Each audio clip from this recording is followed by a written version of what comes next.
Hello बच्चों, तो कैसे हैं? उम्मीद करते हैं कि अच्छे होंगे। आइए आज हम लोग देखेंगे ज्योग्राफी की क्लास 12 का पहला चैप्टर, जिसका पार्ट 1 में हम लोग पढ़ लिए थे और आज पार्ट 2 पढ़ेंगे, है ना जी? क्या पढ़ेंगे? पार्ट 2 पढ़ेंगे। तो हम लोग कहाँ तक पढ़ लिए थे? अब अगला टॉपिक था हम लोग का मनोभूगोल के मुख्य विचारधारा। क्या था? मनोभूगोल के मुख्य विचारधारा। मनोभूगोल के कितने मुख्य विचारधारा हैं जी? 3 विचारधारा हैं। एक निश्चयवाद, दूसरा संभववाद, तीसरा नव निश्चयवाद। कितने विचारधारा हैं जी? 3 है। एक निश्चयवाद, दूसरा संभववाद, तीसरा नव निश्चयवाद। तो हम लोग देखेंगे कि निश्चयवाद क्या होता है। क्या जी? निश्चयवाद।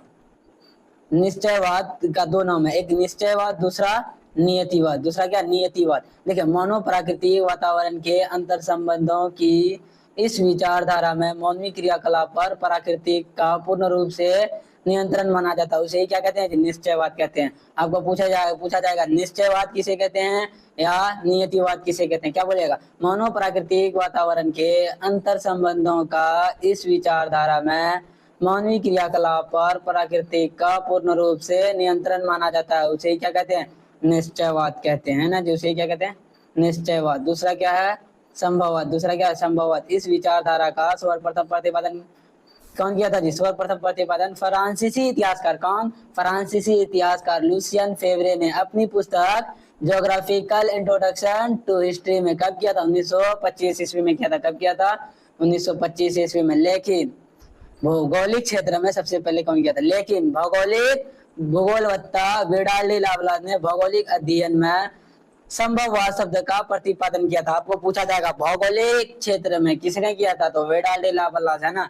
संभववाद किसे कहते हैं? क्या है संभववाद? आपको 2 नंबर में पूछा जाता है कि संभववाद क्या होता है। क्या होता है? संभववाद क्या होता है? तो क्या बोलिएगा? मानव प्राकृतिक वातावरण के अंतर संबंधों की यह विचारधारा मानवीय क्रियाकलाप या मानवीय चयन या मानवीय स्वतंत्रता को महत्व प्रदान करती है, उसे क्या कहेंगे जी? संभववाद कहेंगे। संभववाद किसे कहेंगे?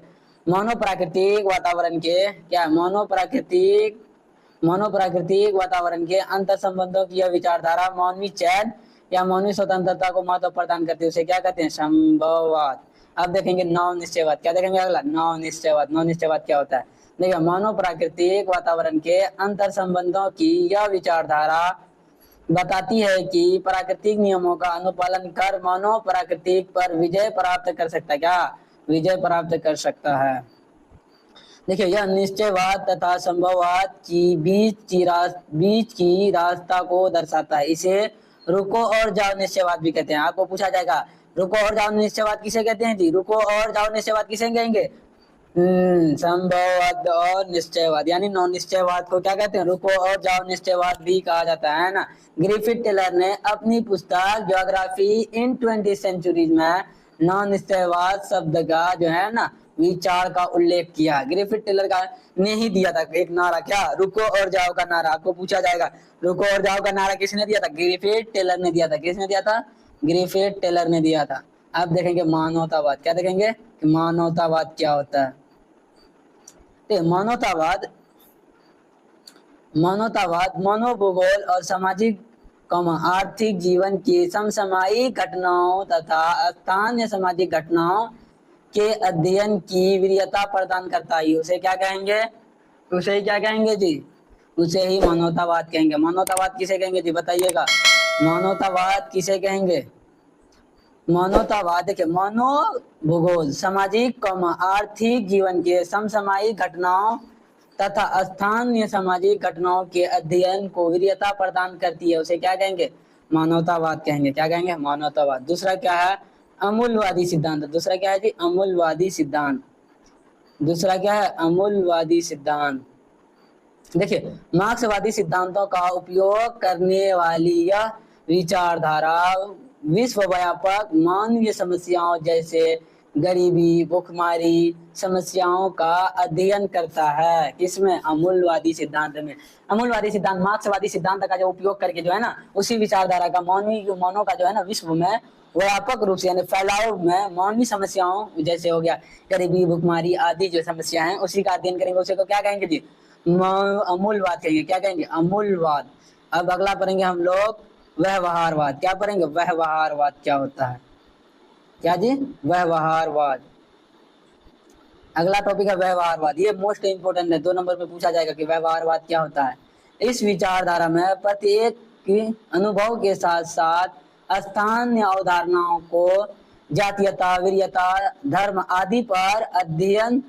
आदि पर आधारित सामाजिक वर्गों पर अध्ययन किया जाता है। उसे ही क्या कहते हैं जी? उसे ही व्यवहारवाद कहते हैं। उसे ही क्या कहते हैं?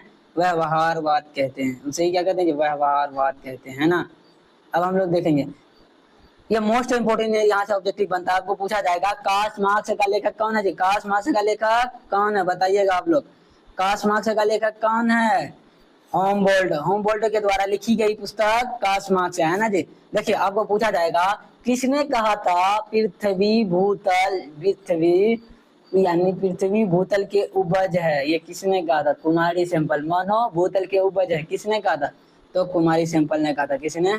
तो कुमारी सैंपल ने कहा था। अब देखेंगे मनोभूगोल के क्षेत्र। क्या देखेंगे जी? मनोभूगोल के क्षेत्र। मनोभूगोल के क्षेत्र देखिए, पहला आता है सामाजिक भूगोल, दूसरा आएगा नगरीय भूगोल, तीसरा आएगा राजनीतिक भूगोल, और चौथा क्या आएगा जी? जनसंख्या भूगोल, और पांचवा आएगा अधिवास भूगोल, और छठा क्या आएगा? आर्थिक भूगोल। देखिए मनोभूगोल के क्षेत्र 2 नंबर में जो है ना पूछा जाता है, 2 नंबर क्वेश्चन में कि मनोभूगोल के 3 मनोभूगोल के उप क्षेत्र बताइए। तो बता दीजिएगा ना जी। सामाजिक भूगोल हो गया, नगरीय भूगोल हो गया, राजनीतिक भूगोल हो गया, जनसंख्या भूगोल, आर्थिक भूगोल, अधिवास भूगोल, है ना। अब पूछा जाएगा सामाजिक भूगोल का उपक्षेत्र पूछे। क्या पूछा जाएगा? सामाजिक भूगोल का उपक्षेत्र बताइए। तो क्या बोलिएगा? व्यवहारवादी भूगोल, सामाजिक कल्याण भूगोल, अवकाश भूगोल, लिंग भूगोल, ऐतिहासिक भूगोल एवं चिकित्सा भूगोल। एवं क्या होगा जी? चिकित्सा भूगोल एवं चिकित्सा भूगोल। अब हम लोग देखेंगे राजनीतिक भूगोल। क्या देखेंगे?